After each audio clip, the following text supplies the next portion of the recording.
Okay. So I want to welcome you all to the first session of the CF practitioner series for the STROLO-University for the spring semester in 2021.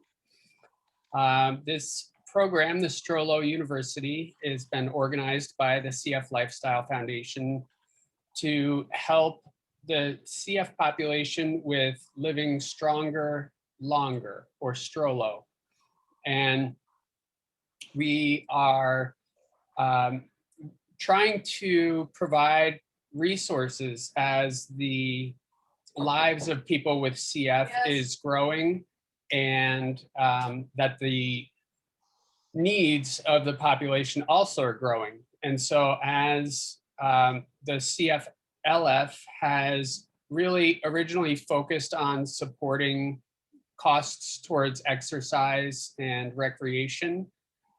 We also, during the quarantine last year, started building this STROLO-University as a series of classes of activities to bring people together and to provide free, fun activities that could help us deal with this high anxiety period in a productive and enjoyable way.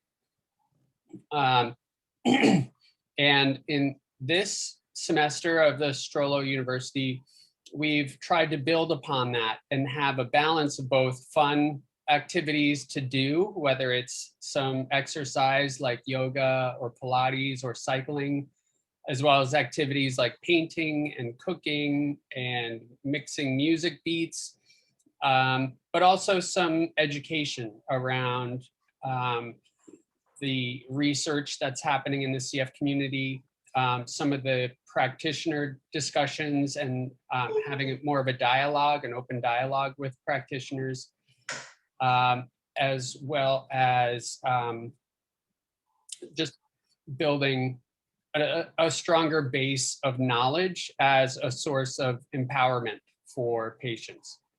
So I welcome you all to this series, and I would like to also preface that as for this class, we unfortunately lost our CF practitioners who had been scheduled to teach tonight, that I am not a CF practitioner, I am a patient. And so anything discussed in today's call should not be taken as medical advice, and any changes or additions to your medical treatments, you should consult with your treating physician before making any changes. If you hear ideas in this conversation that appeal to you, again, please discuss any of these topics with your physician before making any decisions in your treatment care. So again, I'd like to have this as a dialogue. I see, Giorgio, you put a question in there of how the CF population is doing with COVID, and we're going to address that. But as we mentioned, the topic for today is talking about life with cystic fibrosis post-COVID, or after vaccines come out, or after COVID hopefully moves to the back burner of society. But to jump in, Giorgio, on your question, the CF population has actually been doing quite well with COVID. That of the roughly 30,000 people in the United States with cystic fibrosis, the last number I heard, and if anyone corrects me if I'm wrong, I welcome that. But I think the number I heard was that roughly 300 patients with CF have been reported as contracting COVID. And of those, roughly 5 have passed away. And so it was about a 2% mortality rate of people with CF being terminally affected by COVID, which in comparison to the general population of roughly, I think, 11%, has been doing quite well in managing the effects of CF. Part of that was initially CF was identified as a high-risk population with a secondary high risk for those CF patients who had CF-related diabetes. And as knowledge of COVID evolved, they also began starting to explore utilizing CF medications such as Pulmozyme to treat the excessive congestion that was developing from COVID. And so it was a kind of exciting moment that CF community was able to lend a resource to the entire community. But it also was recognized that in certain ways, the CF population was better equipped to deal with the effects of COVID than the average population. That people with CF had, first of all, a lot of the abdominal and intercostal muscle development of chronically coughing to deal with airway clearance. We had the vests or other airway clearance technologies, and we had the medications of the powerful antibiotics if infections had developed, or the mucolytics to liquefy the mucus, and the bronchodilators, and also the inhaled steroidal anti-inflammatory medications. So it started to become less of a death sentence as more and more was known about COVID, and realizing the alignment for people with CF actually being in a fairly strong position. Secondly, another advantage that came out of COVID for the CF population was an increase in public hygiene. Stuff that we as CF patients have dealt with our whole lives, of washing our hands chronically, using hand sanitizer, wearing masks, socially distancing, whether from each other or from anyone that was sick around us, has now become common practice for our whole society. And I had heard at the end of last summer, which in South America was the end of their winter, that in South America, the flu during that winter season was virtually non-existent because people had been wearing masks and practicing such social hygiene and social distancing. It was the lowest rate of flu recorded in history in South America, which I found promising coming into the winter months here in the US. And honestly, although I got my flu shot this year, I felt like I was at the lowest risk I've ever been because of, again, everyone knowing the practices that we as people with CF have had to practice anyway. The other advantage was that it was recognized by the CF community that all of a sudden, everyone in the public got a little taste of what living with CF is like. The fear of these invisible bugs that potentially could kill us, and the anxiety that goes along with that, the need and acceptability to wear masks in public. For us, wearing masks in public on airplanes or anywhere always felt a little bit differentiating and isolating in a way, but now it became a little bit more normalized. And so the ability of CF to become a little bit more familiar to the general population, whether they knew it or not, was one other advantage that I saw of COVID benefiting our world as CF patients. So Giorgio, does that give an answer? Great, great. Okay. Um, so one of our guest speakers that I had asked tonight was a patient who had COVID and had it pretty severely. And she really described it as an exacerbation with CF unlike anything she had ever experienced before. The fevers, the exhaustion, the chronic pain in her joints was so debilitating. She really just felt completely dysfunctional. And I asked her to join tonight's call to share what those experiences were like for her, both mentally and physically. And unfortunately, I learned this afternoon that she is being admitted for a CF tune-up because even though she had COVID in, I think it was December, her lungs still have not fully recovered. And she's still been struggling to get them back to where they were.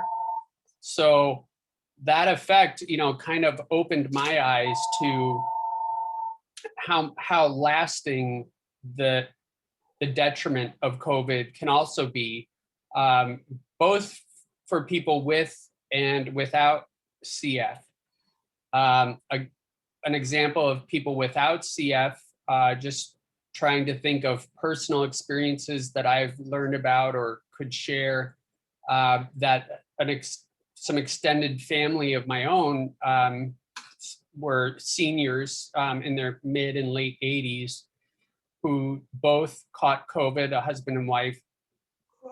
And again, although that was in January and they got through the illness itself, the residual effects of immobility and being quarantined and losing muscle mass, and also the effects on their mental well-being. Just last month, the husband passed away. And although he also had dementia, I asked the family and they said absolutely that COVID was what they considered the precipitator of his downfall.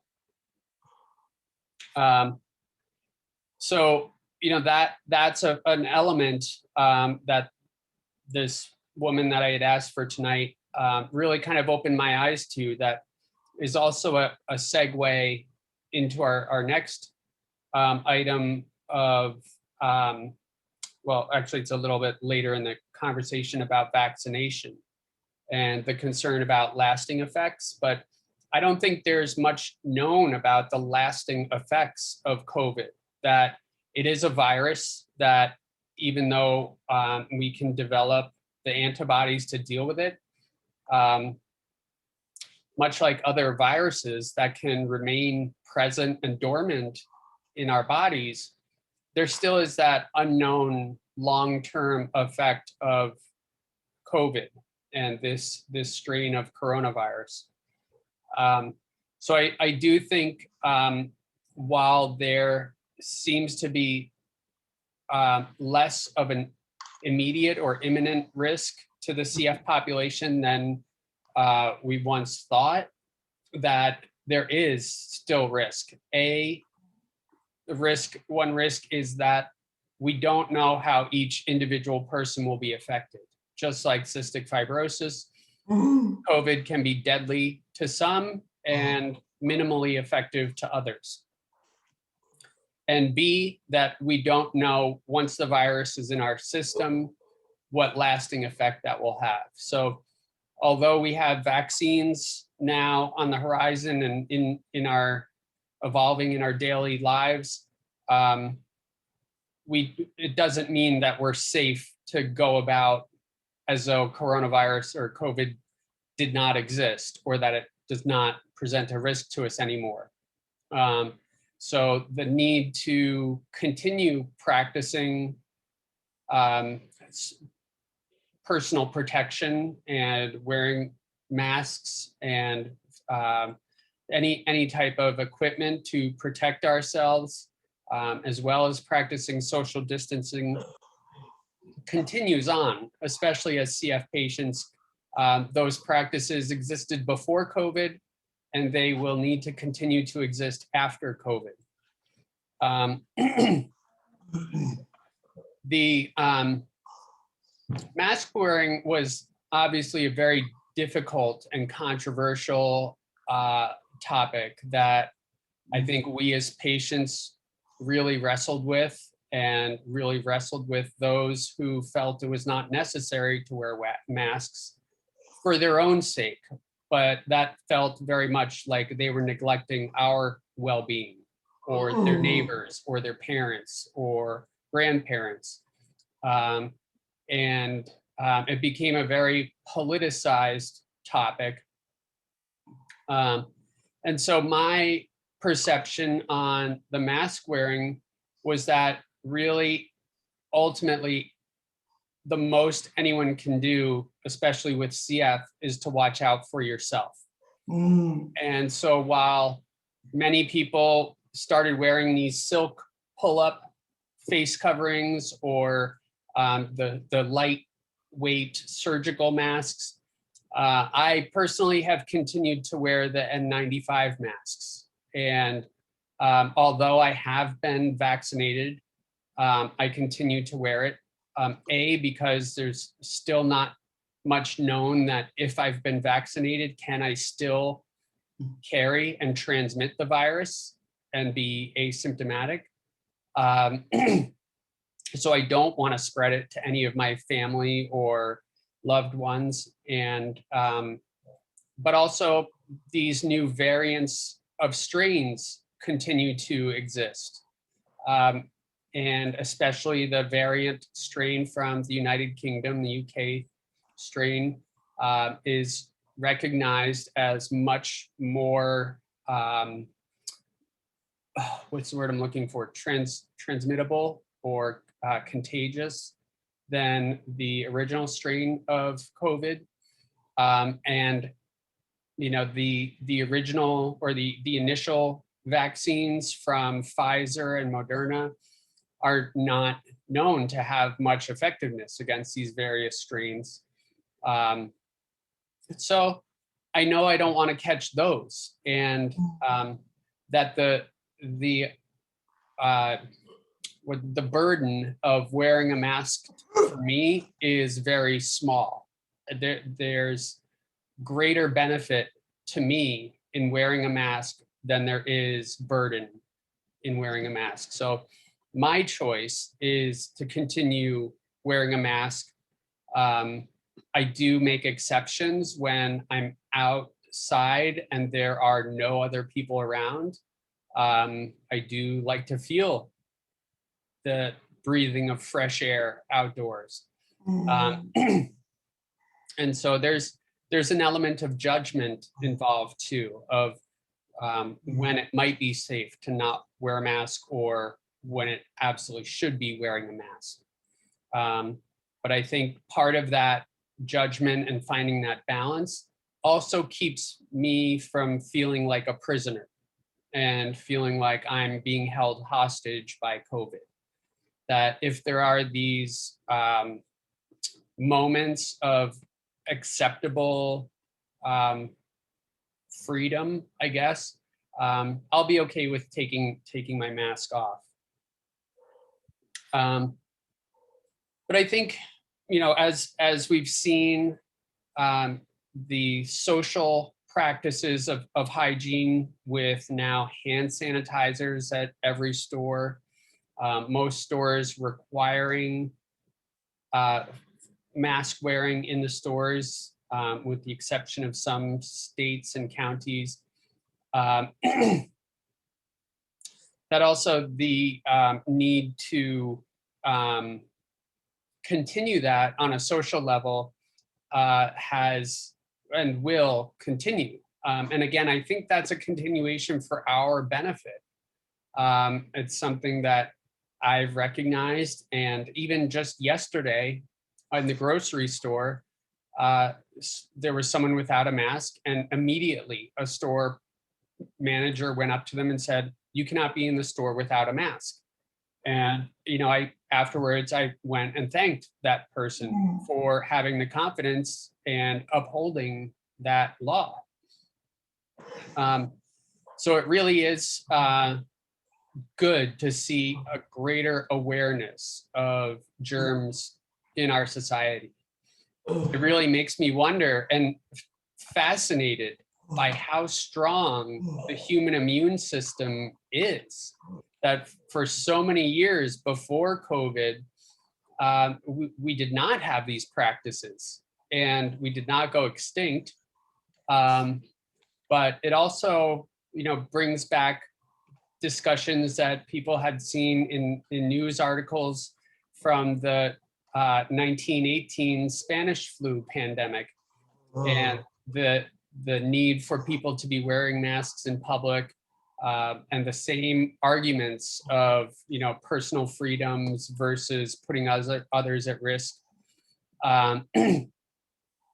Yeah, I would agree, Giorgio. I think a lot of people have thought this was not as serious as it was, and especially in the senior population.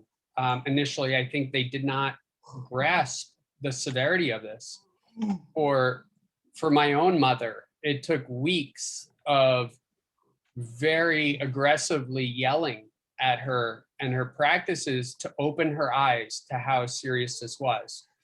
And but it is interesting that we our family just finished a 1-week road trip through some more rural areas, and how few people are wearing masks. And it is concerning that people don't take it seriously, or they think they're above this, or that they're not at risk, or that they're not putting other people at risk. So the last portion that I wanted to discuss a little bit tonight was that of vaccination. And I know a lot of people are getting vaccinated and some people are not, whether it's for their own personal beliefs or also for unknown risks of vaccinations. There isn't much known about long-term possible negative effects of vaccines. And I know for women especially that are considering having children in the future, that is something that they think about, of whether this vaccine could affect my reproductive health in the future. And that's a very real concern of why someone might not get it, that it's not just a philosophy, but there might be real reason behind it. And while I think it makes sense from our perspective as patients that we would absolutely want to get vaccinated as soon as possible, when I hear that people are not going to get vaccinated, I initially had a feeling of frustration of, why wouldn't you? And then to think about from their perspective that there may be some legitimate reasons why people are not going to. It is a factor that we have to think about, and I think, as challenging as it may be, have to be respectful of, but also keep in mind that we really just have to watch out for ourselves and our own health. And like I said, even though I've been vaccinated, I choose to continue wearing a mask. So I think vaccination will be something that takes on quite a while and a challenge. And again, as variants continue to develop, I don't know if multiple vaccines will be needed. But it really is a challenging topic and discussion. And so I wanted to leave the second half of this session more for discussion and questions and dialogue, but also to hear any questions about any CF topics that you might like to hear from CF practitioners, or be able to discuss with them on our future seminars. and we can get into that towards the end, because I can put out there some of the ideas that we have listed for discussion, and maybe that will trigger some other thoughts for you. So Tiff, I'm going to ask you if you have any personal experiences with COVID, or people being affected, or how it's affected you physically, mentally, how the quarantine period has affected you. And Giorgio, likewise, so we don't have to take turns. If you want to chime in as you go, please do.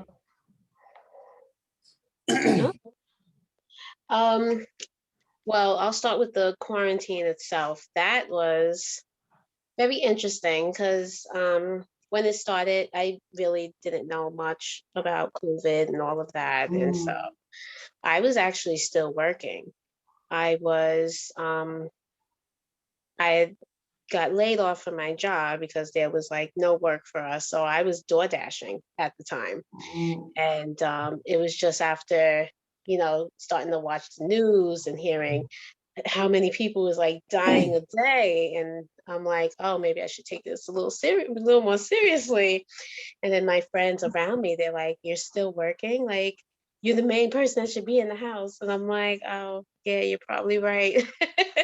So I had to really buckle down, and like I didn't realize like how serious it was until I had like a little mild scare where it ended up just being like my allergies. But I got a little sick, and had sore throat, I'm coughing, I'm sneezing, I'm like, is this it? And then I started to think about it. I'm like, I don't want to be in the hospital and like super sick and like all this stuff. So I was like, okay, I really need to take it more seriously. Like I was one of those like skeptics at the beginning. I'm like, all right, as long as I'm wearing my mask, what's the problem? I'll be fine. But then seeing how serious it really was, I was like, okay, maybe I should chill. So I ended up quarantining by myself with my dog at my house, and I ended up getting like, how you just get that sadness because you're by yourself and there's no, like, your family's not around you. I was so worried about my brother has cystic fibrosis also.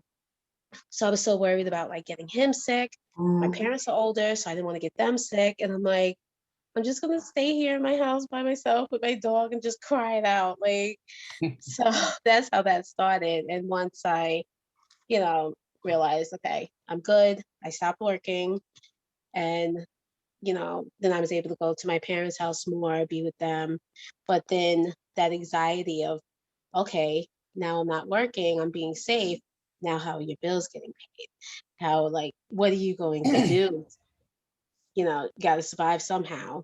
And so COVID didn't affect me like with getting sick or anything, but my mental, I was definitely affected with that, because there was just so much to worry about, because you're worrying about getting sick, you're worried about your family getting sick, because my dad works in the post office in the city, and I'm like, you have to stop working because I don't want you to get it. And yeah, it was definitely, it was a scary moment, because even if you wasn't dealing with it on the sick side, the emotional was just as bad, because it's like that heaviness, that weight of every day just waking up like almost afraid to live at the, you don't want to leave your house, you don't want to do anything. Like I was nervous walking my dog because I'm like, what if somebody walks by and like sneezes on me or something?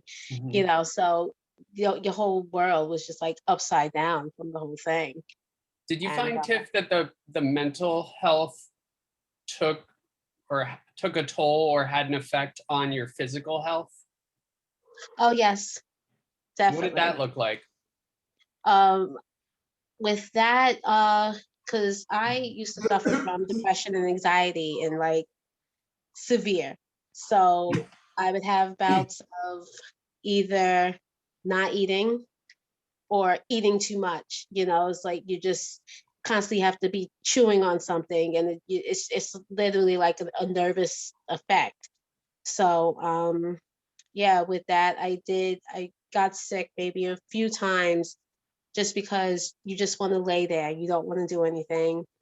Like you're scared to even go out anywhere. So now I'm not working out anymore.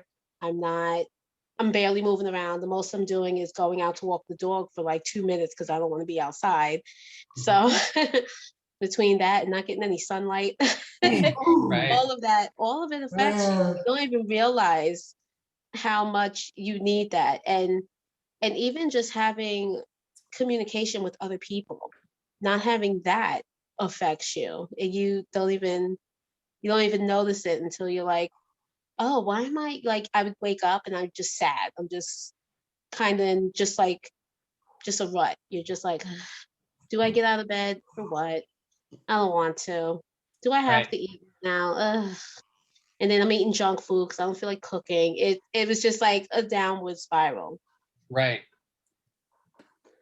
So yeah, that was difficult. But I will say that like I said, once I stopped working and was able to like be around my family at least, that was that was a big help because being with them, you know how crazy my family is. We're a good time. It took our minds off of everything because we'll play board games, we'll do something, we exercise together.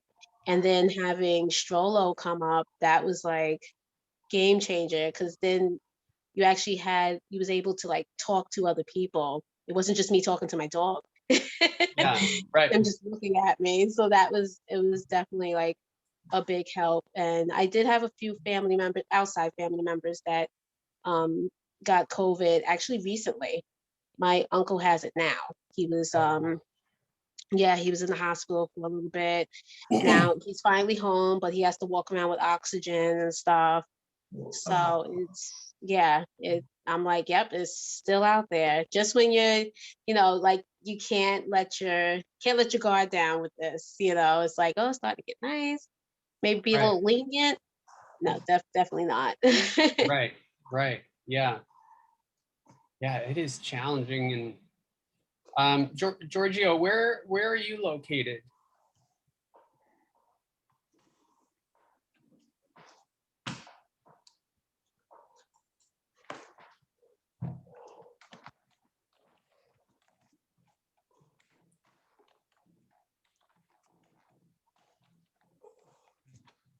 Okay, in Arizona.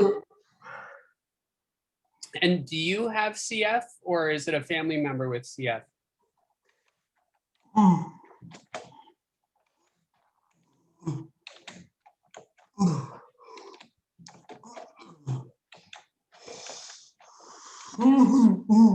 Okay. And how old are you now?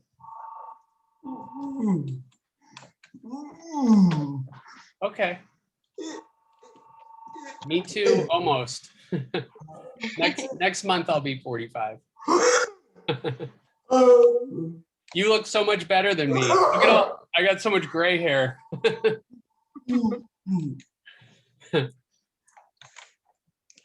Yeah, I know Arizona was one of the states where it was kind of a hot spot for a while too in the beginning.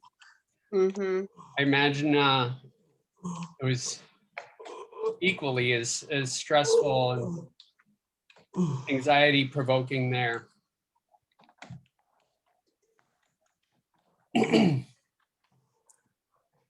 Oh wow, great. You just started Trikafta. Did you start that before COVID happened or after? Just now? Oh wow. Oh, wow. Have you started to feel the effects of it?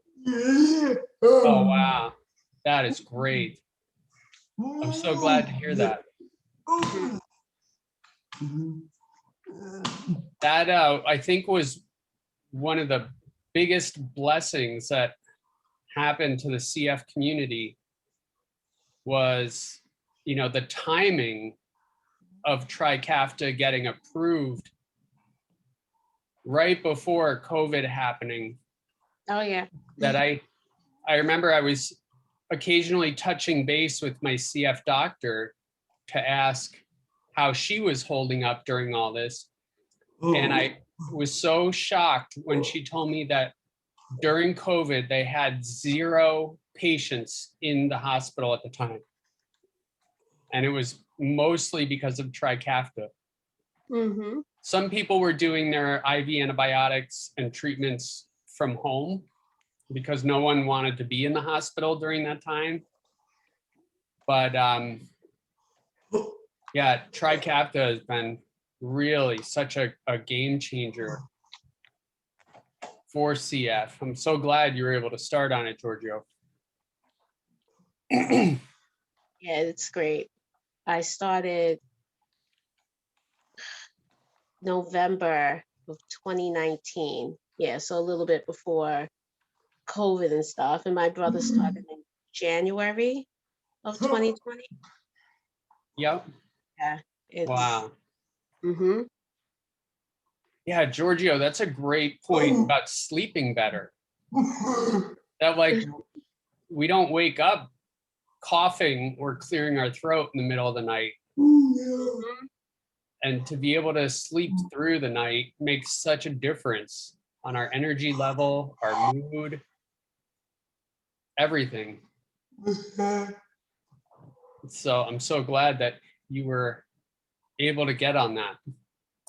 Did you have, do you have private insurance? Or it's Medicare? Or, okay. Did that make it more difficult to get on Trikafta? No, it just was a matter of paperwork and doctor processing and yeah. Wow. Well, I'm so glad you were able to start on it. Do you have any other family with CF? No? Wow. Were you diagnosed at birth when you were very young? Okay. Wow, me too. How old were you? I was diagnosed at birth because I also have an older brother that was diagnosed about 2 years before me. But he didn't get diagnosed until he was 6 months or 8 months old. And he was really sick when he was an infant. So lucky for me that because of him, they tested me immediately. And my treatment began from day one. But yeah, that's really fortunate that because back when we were born, were you born in 1976 or 75? 74, okay. They didn't really have standardized testing for CF. And that's why so many kids got so sick early on. But now it's a standard part of, what is the testing called at birth? I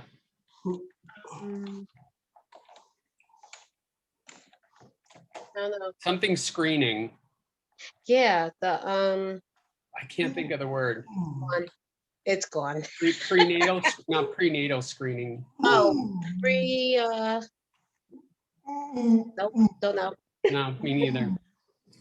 I'm in Miami. I grew up in New Jersey. And then I went to college in Vermont.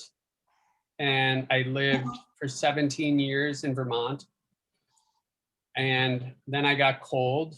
So I moved to someplace warm, but also I knew, like when I was growing up in New Jersey, we would go during the summer, we would go to the beach. And I knew how much the salt water always helped my lungs when we would go to the beach. So when I was looking to move away from Vermont, moving towards somewhere with salt water was part of my goal. And so I've been here in Miami since the end of 2012 or the beginning of 2013. So eight-ish years. Yeah. And I can't say that I regret it. I do like it here. But there's some challenges too. And it's one of the topics, and this is a nice segue into our thinking about other topics. One of the topics that one of the CF doctors here in Miami is going to talk about is risks and benefits of humid weather with CF. Because I've always found that the humidity helped keep my airways moist and keep the mucus moist.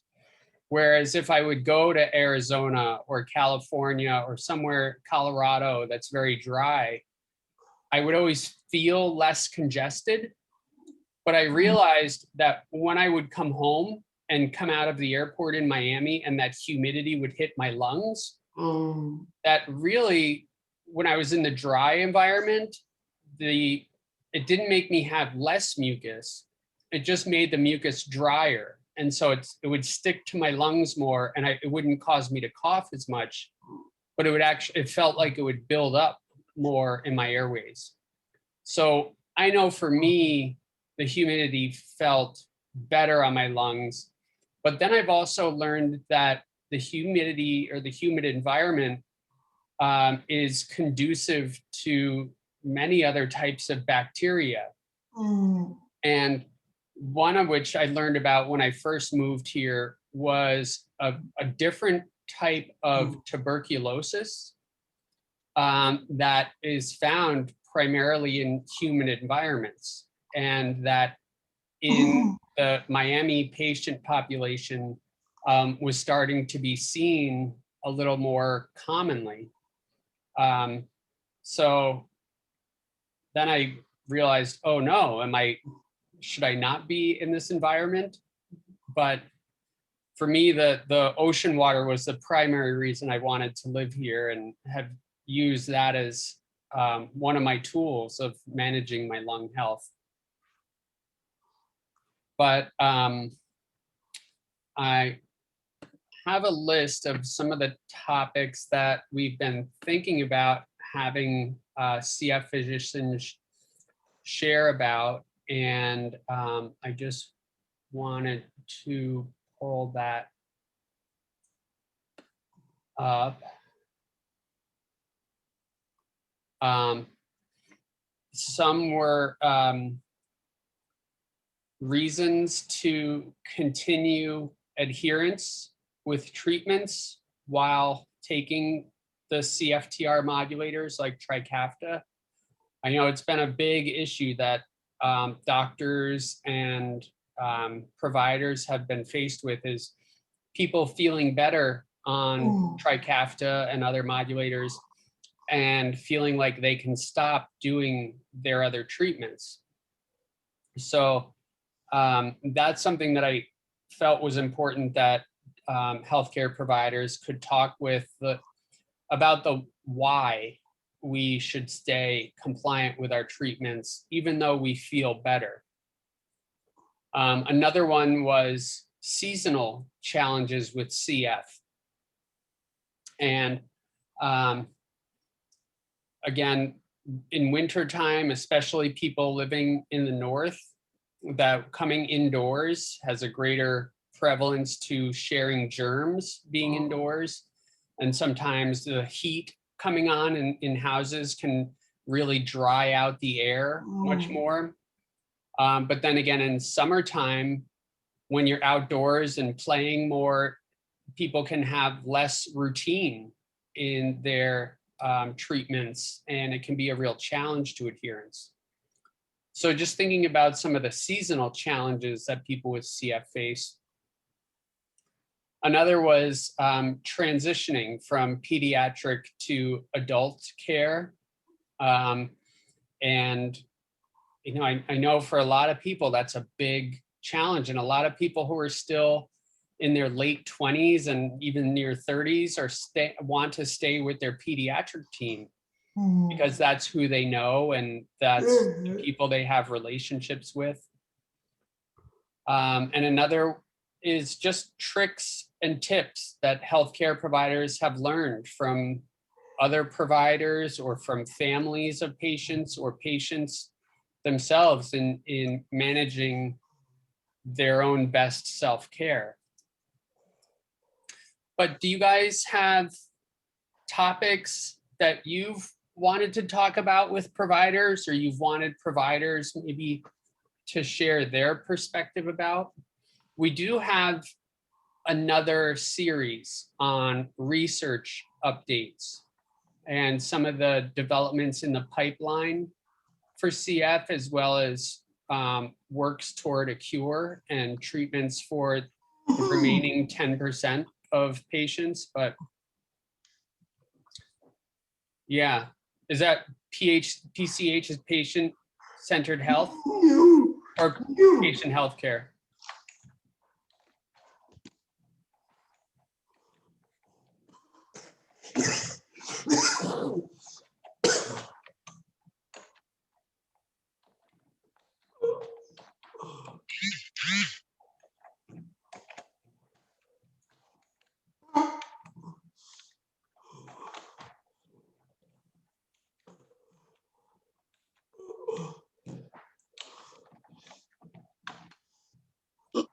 Phoenix Children's Hospital. Okay. We had talked with the doctor there. What? Can you remind me, Giorgio, what your doctor's name is?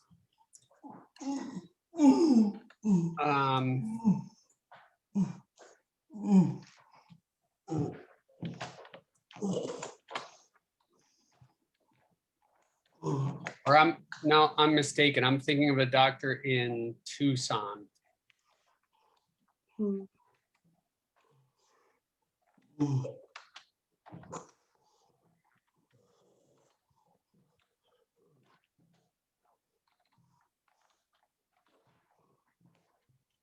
Okay, Dr. Lau.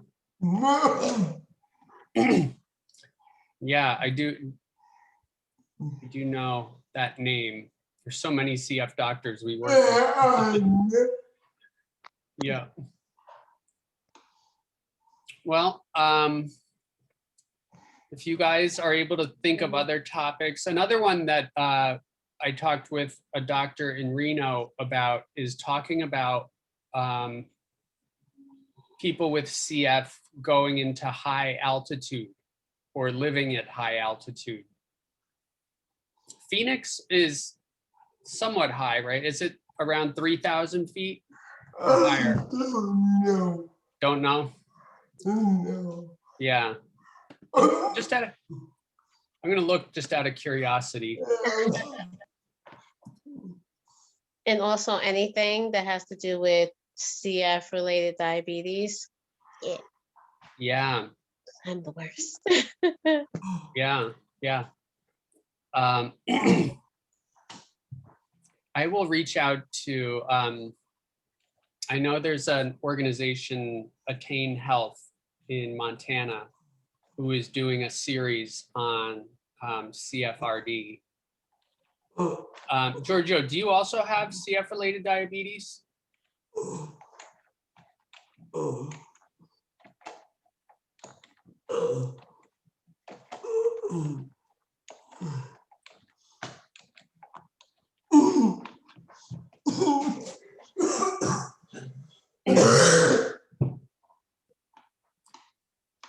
Yeah, the CFRD is diabetes that develops as a result of cystic fibrosis and its effect on the pancreas.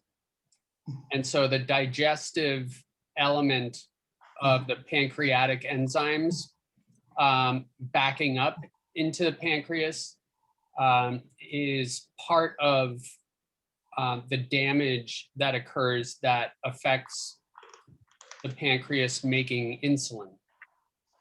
And then there are some other factors that also cause people with CF to not utilize insulin in their body effectively.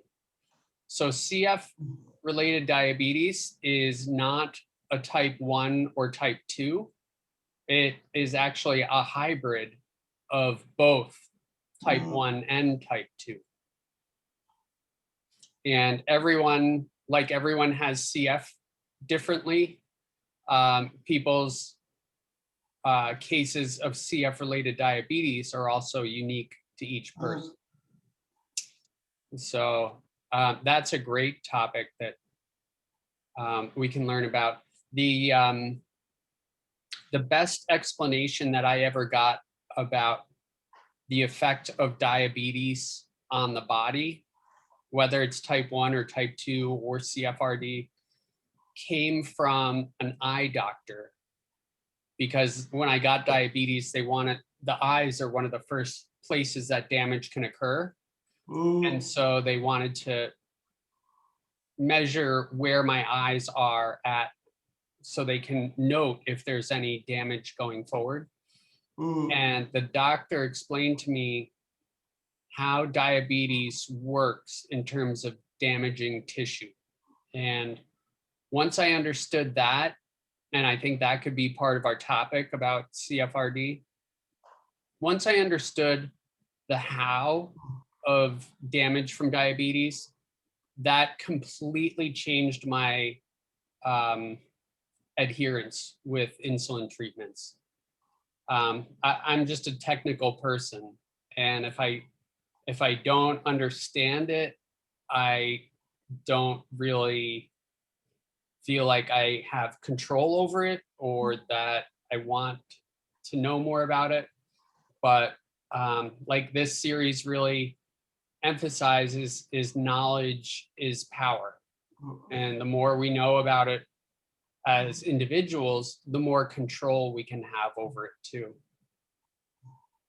So those are great suggestions, and we will wrap this session up for our first CF, I guess, non-practitioner corner today. But I thank you both for joining this session, and we welcome you back next week. The same time and the same day. So every Tuesday, I guess is it 4 p.m. your time? Now it's 5. So every Tuesday for the next 8 weeks at the same time will be these CF practitioner sessions. So please join us, and please share the word on your Facebook or with any other of the CF community. If anyone else would like to join, it's open to anyone and everyone, not just CF patients. So thank you so much for joining and for your discussion and contribution. And I look forward to seeing you all next week. Awesome. Oh, you're welcome. Thank you, Giorgio. Thanks, Tiffany. Have a good night. You too. Bye. Nice to meet you. Bye-bye. Bye.